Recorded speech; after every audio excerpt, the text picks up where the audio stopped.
So this is the kind of video where you actually need PowerPoint slides to convey your point. But we're gamers here, and none of us came to this channel to watch a PowerPoint presentation, so I'm going to do my best to present this particular matter in the very best way that I possibly can. So this conversation came out from my last video, so I titled this like a part 2 of 30 FPS versus 60 FPS. How is a game like Suicide Squad Kill the Justice League able to achieve 60 FPS or target 60 FPS while a game like Gotham Knights on console is running at 30 FPS? There are a lot of things to consider in this conversation, so bear with me. I'll try my best to wade my way through all of the varying factors and hopefully we'll land at some kind of a conclusion. So first of all, let's establish something. Gotham Knights is a different game, number one, and Arkham games are a different game, number two. But if you actually wanted to compare apples to apples, you're not going to be able to compare a game like Arkham Knight to a game like Gotham Knights as one-to-one. It's more like comparing apples to pumpkins. But nonetheless, we have to look at the technical sides of both of them. And if we even had a better comparison, we'd probably say the best way to compare these two studios would probably be to compare Arkham Knight with a game like Batman Arkham Origins. This is where we're going to get, in my opinion, kind of what is closest to see how each studio is capable of delivering their video games. Now, the very first thing we must pay attention to, and the very first thing that we must call into account, is that Rocksteady were the ones who gave Warner Bros. Montreal all of what they thought they needed to make Arkham Origins. Ben Mattis, who was the creative director at Warner Bros. Montreal at the time that Origins was developed, in an interview said that they reached out to Rocksteady, who basically gave them assets, gave them code and what they needed to go ahead and just make their game. So it gave them time to tell their story and pretty much develop their game. And keep in mind, their game was developed in a very short period of time. It was basically a filler to allow for Rocksteady to work, in my opinion anyways, and finish Arkham Knight very well. So in that time, they were able to take what they had and deliver what I thought was a very good game. In fact, the game runs at 60 FPS on PC, just as your Arkham Knight runs at 60 FPS on PC. So when given the same circumstances or similar circumstances, it appears to me that Warner Bros. Montreal has the capability to get the job done. Sure, the code was not theirs, but they're within the same banner, so sharing engine ideas and so on and so forth is common practice. I don't think it's out of the question, and I don't think they should be dismissed because they were able to make a solid Arkham game, one which people have argued should be within all of the Arkham collection of games. But it is what it is. But when we look at that comparison, you cannot argue against it. Both games, in terms of performance, perform very well. In terms of visuals, you can always tell that Rocksteady was pushing the envelope. A lot of what it was that they gave to Warner Bros. Montreal was Arkham City stuff. So the visuals that Warner Bros. Montreal could achieve was what it was that they did. They took everything, they kind of reverse engineered some things to make the game have its own custom look. But at the end of the day, it had the Arkham DNA that's within it. Now, keep in mind that these two games, Origins and Arkham Knight, were developed in Unreal Engine 3. So the technology that was used at that time, if you look at both studios, they showed that they had competency enough to drop games using that technology. Fast forward now, 2021, 22, and 2023. Gotham Knights has finally been released, and on console, it's running at 30 FPS. This has made a lot of people kind of go ahead and say, well, if Warner Bros. Montreal cannot bring this game at 60 FPS, it must mean that they're a bad studio, they don't know what they're doing, and blah, blah, blah, blah, blah, blah. But the truth about the matter is, ladies and gentlemen, that's actually not accurate. At the end of the day, Gotham Knights is a different game, a game that has a lot of online functionality, but still tries to preserve and maintain the single-player aspect using new technology, and I say new in quotes, Unreal Engine 4. The way the engine works is actually very different, and the way this game works is also very different. Keep in mind that Arkham Origins did have an online piece, but the way that game worked was at the time you were launching the game, you actually had two different game modes that you could choose from. One of them was your Arkham Origins base game, the other one was Arkham Origins Online. Right now, Gotham Knights doesn't have those options. Everything is blended in with your open world, untethered by the way, so even the online mode from Arkham Origins was basically small arenas. I'm guessing, I never played it, in a sense, with maps and so on and so forth. In this game, your whole map is basically the entire arena, and you can switch in back and forth.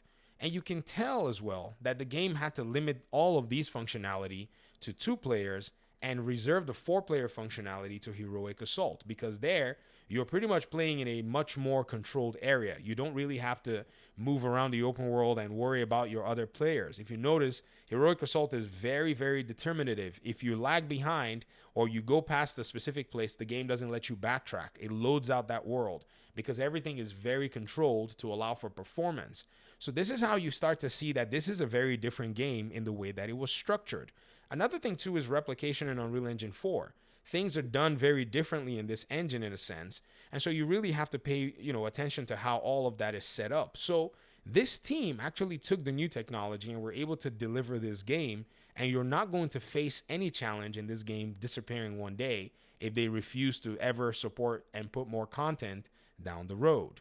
Now, cue in Rocksteady. Rocksteady also is using Unreal Engine 4 to make their Suicide Squad Kill the Justice League game.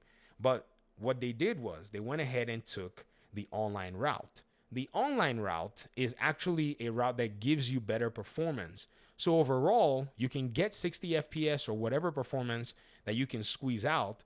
But the problem is the game is not going to be played without an online connection. So if you think about it, both games are executed differently. And if one of them is showing that, you have 60 FPS or whatever, note that the exact reason this is the case is because, as one developer described it about the Division game, you're able to use this method so that way you can let the console do more things like better graphics, better animations, better physics and destruction. You can do a larger world because the server can hold the whole thing in memory, while the console has to care about the local part. This is basically what it is that Suicide Squad is trying to achieve, and I think they're going to achieve it. So when you boil it down to all of the above, I think there is actually one limiting factor overall that we don't necessarily like to talk about. I'm one of the few people that will say it. Right now, the consoles are still somewhat limited. It is just a fact. There's a 60 FPS Gotham Knights on PC.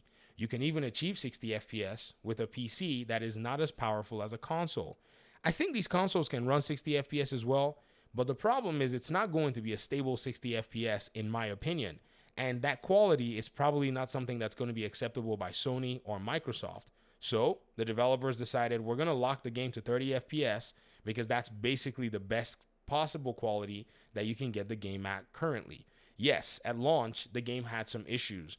It was dropping frames at 30 FPS, and they had to go in and patch the game. This has also made people judge Warner Bros. Montreal as incompetent. What a lot of these people don't necessarily know is when Arkham Knight released on PC, it was actually locked at 30 FPS. Yes, it was. In fact, if you go on the internet, you're going to see there was a big, huge fiasco about how the game ran poorly, how the game crashed a lot on PC, and a lot of people could not necessarily play the game. It wasn't until later that the developers went in and started to work the game. In fact, Arkham Knight on PC was that bad, it received the Cyberpunk treatment. It got pulled from Steam and then eventually got relisted. Does this mean that Rocksteady is actually a bad studio because they released a bad port on PC? And before you go ahead and tell me that it wasn't Rocksteady who ported the game to PC, well, you can also say something very similar for Warner Bros. Montreal. Their PC port was also kind of shaky at launch, which was also probably ported by another studio that was helping them. But we're just going to basically give all of the responsibility to the main studio in these particular conversations. So thinking about it, I think Warner Bros. Montreal is right now ahead of the curve in regard to pushing the limits of what it is that they were able to achieve from a technical perspective. Why? Their game could have easily gone full-blown online only with ease and given that 60 FPS performance. But for those of you who like to preserve video games, which I'm not really a huge video game preservationist, in some instances I like to be able to hang on to a game and know that I can play it. But those who really do cherish that, I think Warner Bros. Montreal was able to wrestle their game into the hands of the fans compared to what, say, Suicide Squad Kill the Justice League is doing, because Suicide Squad Kill the Justice League at any given moment could basically expire. Its shelf life is very limited. Now, another thing too that makes me go ahead and say this in terms of innovation is because if you think about Suicide Squad from a development perspective, there are a few things that a lot of people may not necessarily know. I'm going to go ahead and break it down as best as I possibly can, and let's see if you can actually kind of understand what it is I'm trying to say here without actually spelling it out. Or maybe I might go ahead and jump the gun and spell it out. Now, cueing what we call the gameplay ability system. The gameplay ability system is actually a high level, or I would say high end plugin in Unreal Engine. It's actually existent in Unreal Engine 4, but has also a support for Unreal Engine 5. This is a system that you can actually use to develop your RPG games. It is actually the system that's used to develop Fortnite, and it comes with the engine. So you can pretty much activate it within your Unreal Engine 4 and make a game that has almost all the elements that Fortnite has, or customize the game to yourself. There's no problem with that. Epic Games has even done a lot of different tutorials, a lot of exposition about how this system works, and a lot of developers have been interested in pretty much using this system to make their games. You see, what's crazy is this is actually the system they use in making Fortnite. Like, this is it right here. They used it to make Paragon for a little bit, but then they developed it, and now you can just pretty much go ahead and access it. I look at Suicide Squad Kill the Justice League, and I cannot help but think that they pretty much used a lot of this format with the gameplay ability system to make this game. The game, in a structural sense, and hear me out, this is a structural sense, the way the game is built, is in a sense kind of similar to Fortnite. Being fully online only, having multiple characters that have a lot of these elements, that's a shooter with multiple abilities that I think the game is going to ship with these characters, adding other playable characters down the road, and pretty much those playable characters, I think they're going to be pretty much, in a sense, easily restructured based on the base level of the design in terms of abilities. So, for example, if they add a new character to the Suicide Squad roster, that character is more than likely going to play in a similar fashion and use a lot of the logic and the rules that are already existent within the core systems of the gameplay ability system. So this is exactly what it is. So this game is not really pushing the envelope in a sense. It's actually following the status quo from a development perspective. There's nothing wrong with that. If I was going to make a live service game, I would definitely fire up my Unreal Engine. I will activate the gameplay ability system, find developers who are well versed in Unreal Engine and this particular system, place a phone call to Epic Games and ask them to send one of their developers out to our studio to kind of like guide us on the best practices, and we'll fire it up. And I think this is more than likely what would have, in a sense, gone into the development of Suicide Squad Kill the Justice League. You see, Gotham Knights, on the other hand, I don't think had that luxury. If you actually want to go ahead and like maybe, weigh things, I think this is a game that just used the best of its own ability to be able to run things. Now, keep in mind, this could have also used the gameplay ability system as well. You can use it for a lot of different games. I think they could have used it here. But by and large, this game was able to go ahead and achieve something that I thought was very cool from a technical perspective. So when you look at both studios, when you look at what they're capable of, when you look at what it is that's going on, I think with the new available technology, Gotham Knights pushes the envelope more than Suicide Squad Kill the Justice League. Now, there's also going to be the argument of visuals, how both games look, what the graphic fidelity is. These arguments are more from the artistic perspective. I think we can leave those conversations from an artistic comparison, but one thing about art is very subjective. You could come out with the conclusion of one thing artistically. I could come out with something entirely different from an art perspective, and we may differ. So in that regard, I'm not necessarily interested in arguing about the artistic differences between both in terms of trying to judge the superiority. All I'm interested in is looking at the technical side of things to see if Warner Brothers Montreal can call itself a solid development studio. I think they can. Based on what we're seeing here from a development perspective, they actually can get the job done. Now, to actually answer another contention that usually comes up, and I think it's worth answering because if we don't answer it and we leave the video like that, a lot of people are going to come back and say, well, you didn't necessarily address the fact that there are other games that are running on console in today's day and age using Unreal Engine 4 that are single player games and are able to provide high fidelity graphics. I agree with you. Hogwarts Legacy is actually one of the newer games that is capable of doing this. But here's the thing. I just told you that even Suicide Squad itself and Gotham Knights are different games.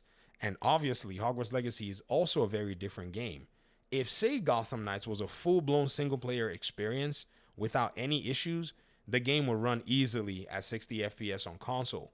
In fact, what's crazy about Gotham Knights is it's actually capable of running as high as 120 FPS in enclosed areas where things are quite controlled. So making your game to actually run is pretty much based on its core and fundamental design. And if you think about Hogwarts Legacy as well, there are differences in gameplay elements, the amount of animations that you see, the enemy types, the way each enemy type behaves, the way your character behaves. It's actually very different than a game like Gotham Knights. A game like Gotham Knights, the way your character behaves, and the way enemy NPCs behave are actually very different. Enemy NPCs behave erratic in this game. Your character moves differently. Your character has to do and activate all kinds of abilities if you're playing the game on a high level. And it's not necessarily as straightforward as a game like Hogwarts Legacy. There has to be logic that keeps getting run, which in a sense tasks the performance, because this enemy NPC that I'm trying to shoot that's trying to dodge, or the enemy NPC that's trying to light up some kind of a Molotov cocktail, or an enemy NPC that's blocking with a shield or trying to hit me with a shield, all of that is code in the background trying to run. I played a little bit of Hogwarts Legacy. A lot of the enemy NPCs have very basic move sets. Not saying that one is greater than the other. I'm just saying that the move sets that you give your enemies will also task your machine. And if your machine is not capable of actually, in a sense, running all of this together, you will fall into the trap of having performance limitations based on that. I think the consoles also have something to do with this. Yes, you can pre-calculate how your game is going to run on the console, but by and large, you really have to fundamentally redesign your entire game in order for you to pull this off. I think with the executive mandates that you have with, say, a game like Gotham Knights, the game had to basically throw in that multiplayer aspect of things. And I think the technical side was probably just too much for the game to survive, that they had to, number one, not only cut off the PlayStation 4 and Xbox One versions, they had to limit the game to a two-player perspective, except in Heroic Assault, just for the game to run. Because they were not going full four-man and trying to do that with most items locally being used on your machine, compared to, like, say, what Suicide Squad Kill the Justice League was able to pull off. If you think about it, Suicide Squad Kill the Justice League is going full four-player, but they're using the servers to be able to leverage performance and get you, the player, to be able to get that performance that you need. So all of these things have to be put into an entire conversation in order for it to kind of make sense, so that people don't go around and insult the studio that has done its best to give them a game that they felt the fans were going to like. If the fans don't like it, it's one thing, but it doesn't, in my opinion, appeal, or in a sense, it doesn't ring true that that is the quality of the developer based on, say, the external outward things that people are looking at. There's much that goes on in the background, and I wish more gamers would see this stuff, and I won't have to make 300 videos over it. But if I have to make 300 videos over it, I welcome the opportunity. Thanks for watching the video. Leave comments in the comment section. There's a lot here to chew on, but it is what it is. Peace out.